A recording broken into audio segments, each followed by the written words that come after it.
Everyone already knows the best car in the game is the Declasse Asea, but today I'm here to tell you there may be a better option.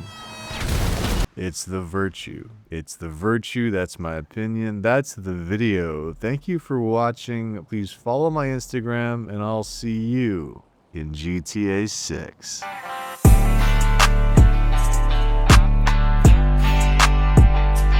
It's fine if you disagree with me. The term best car is entirely subjective. If best car to you means fastest, it's probably the Banshee. If it means best for making money, it's probably the Deluxo. You may even think the Asbo is the best car, but only because you like to pair the speaker system with the ignition bomb to lure players to their death like some kind of siren. What I mean when I say best car, I'm talking about the perfect, well-rounded, reliable daily. Makes you say, I don't even want to have to call the mechanic for this. I just want it in my MOC there. For one reason or another, people don't really give it a chance. And for the next 10 minutes, I'm going to plead its case. The STX and the Night Shark are really good options for this role, but the Virtue has a distinct advantage in one category.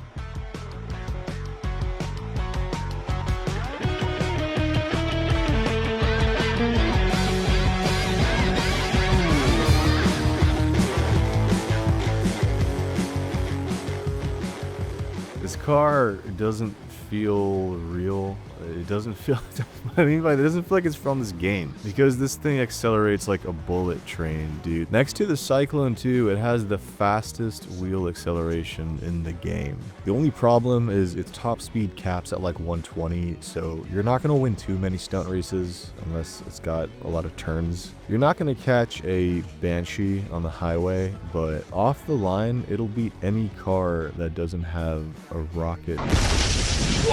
I was surprised to see a lot of people complaining about the handling on the Virtue. There is a bit of a learning curve to it. Anytime you see one in a lobby, it's usually bouncing off the walls for a reason. See, most people don't care enough to learn how to drive this thing, and after a few bad experiences, they'll just go back to something a little more comfortable, like a Night Shark or an STX. It requires just a little bit of finesse and mature judgment, just a little bit. It can get back up, pivot on a dime, and zoom away in a flash, which in the world of Grand Theft Auto is pretty important because you gotta stay moving, and when you crash, that's a detriment. For a car like the Banshee or the STX, a crash is far more devastating because it's all-wheel drive, it's electric, and it's super light. But despite its weight, its speed gives it power. And combine that with GTA 5's f***ed up physics and shit gets pretty weird.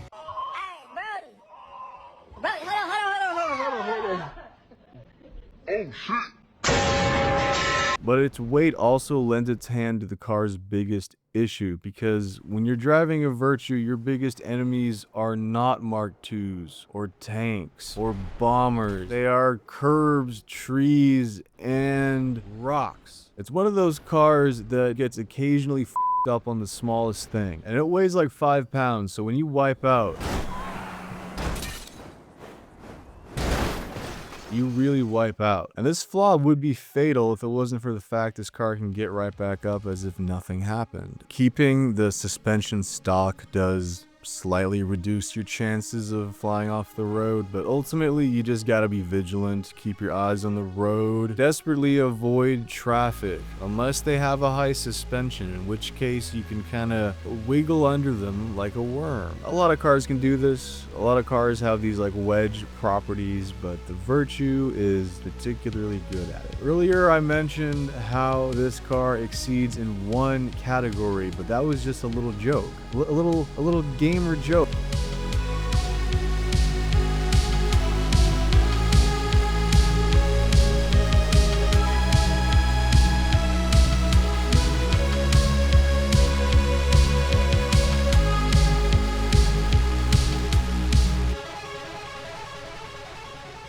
This game seldom offers comfort to those who value peace, and sometimes the world forces your hand, and reasonable men must do unreasonable things, and you can be very unreasonable with the virtue. For instance, there is no better car in the game to drop slick mines with. You can absolutely up someone's day. I mean really fuck up someone's day to the point where you feel kind of bad. If you happen to fall while standing on one, you cannot get up for the next 20 seconds. You have to just sit there and watch. You can have a little harmless fun and place a few outside the car wash, but remember to be careful because the horn and the button to drop mines are one and the same, meaning anytime you need to honk, you're gonna drop a mine, you're gonna aggro the NPCs, and then I'm surprised you don't see these that much. Same thing with the RC personal vehicles. No one uses these. You don't see them. It's to the point where there are players with hundreds of hours that have never encountered these. When given the choice between a missile jammer and a massive bandito, most people will choose the former. That's why you should have two, because driving a ghost car is one of the best things you can do in this game. One time some buddies and I crash landed in a bad part of town, man, and we had no idea the hell we just stepped into. We were so innocent. We were so naive.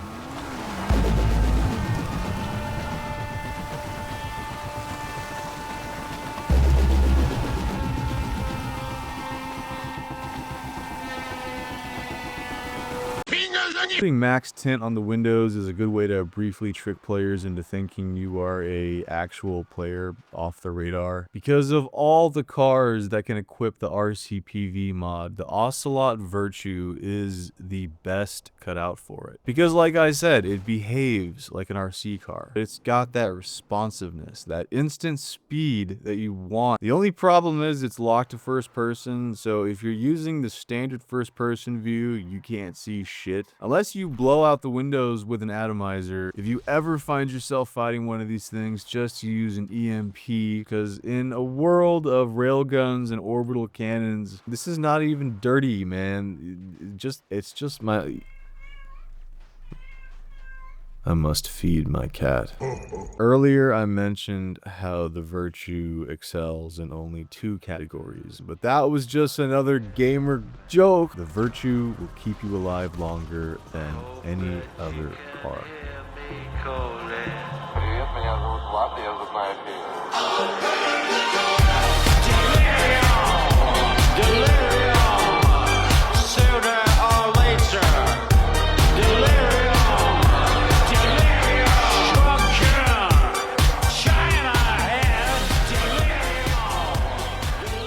In a world of mindless aggression, armor is a requirement for anyone who wants to stay alive longer than 10 minutes. That's why you see buffaloes and night sharks more than any other car. So it's a bold claim to say the Virtue is better at surviving when it doesn't have bullet resistant windows, doesn't have machine guns, and gets flipped like a pancake from every explosion. Apart from being Scat Pack fanboys, these are the major reasons why a lot of people prefer the STX over the Virtue.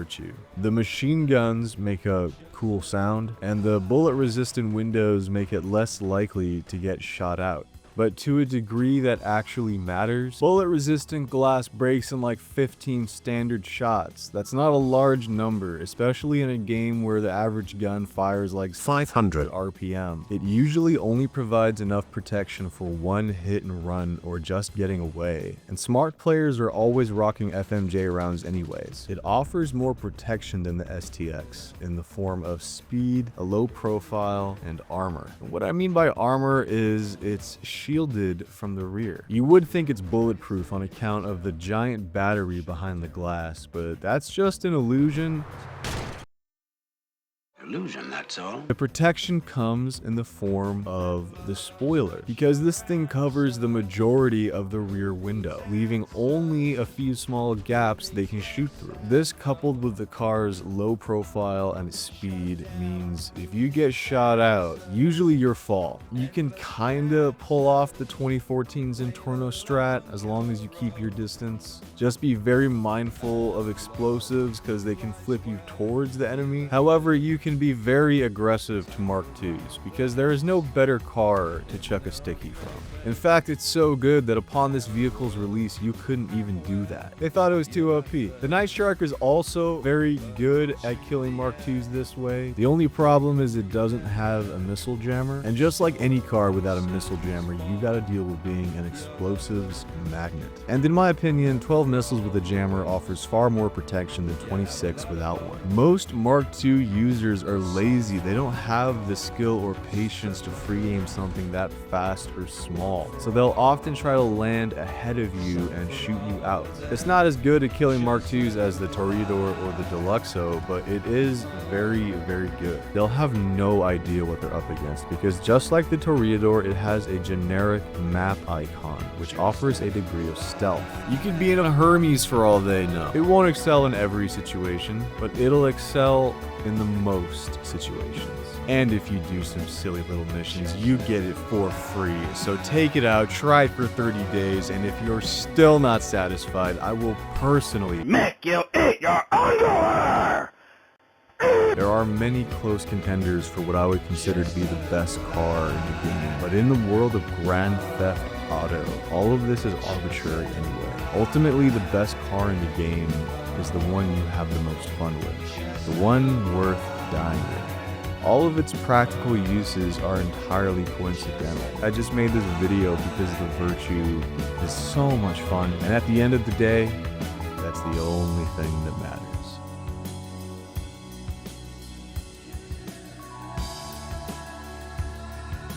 Thank you for watching this long ass 14-minute video. I'm always apologizing for how long these videos take, but this one was genuinely too much, and I'm sorry. I use these videos as little passion projects to push my editing skills forward and learn new techniques and try to just, you know, make something I'm proud of. I know it'll never be perfect, but I just want it to be as good as I can do, darn it. But if you want more frequent content from me, you can follow me over on Instagram. I'll be posting there a little more frequently than twice a year. Other games, maybe some stuff from my personal life. Basically anything that's too short or autistic to make it to the main channel, you're gonna find there.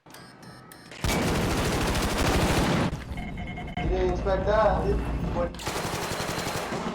I did spend the last 2 years in film school learning how to use a green screen, white balance a camera, set up C-stands. And that's it, really. That's all. That's 2 years. So I might post some of the stuff I made there. I don't know if it's not too cringy. So I genuinely, so it's pretty, some of it's pretty bad. I do want to get videos out a little bit faster on this channel because I got some fun ideas. I don't want to wait fucking 2 years for them to get out. So get ready, guys. It's gonna get crazy. You're gonna see some shit you thought you'd never see before. Maybe like an intro with music. I appreciate you for sticking to the end, and I hope you have an amazing day.